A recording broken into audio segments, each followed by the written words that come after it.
ISKCON సంస్థ ఆధ్వర్యంలో నగరంలో పూరీ జగన్నాథ రథయాత్ర మహోత్సవం అత్యంత వైభవంగా జరిగింది.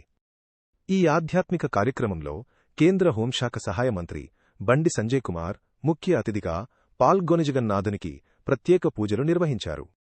అనంతరం ఆయన భక్తులతో కలిసి రథాన్ని లాగి యాత్రను ప్రారంభించారు. ఈ వేడుకలో కేంద్ర మంత్రితో పాటు నగర mayor Kolagani Srinivas, deputy mayor Sunil Rao, కార్పొరేటర్లు ప్రవీణ్, రావుబండ, రమణారెడ్డి తదితరులు పాల్గొన్నారు. భగవన్నామ స్మరణలతో రథయాత్ర సాగిన వీధులన్నీ భక్తిపారవస్యంతో మురిసిపోయాయి.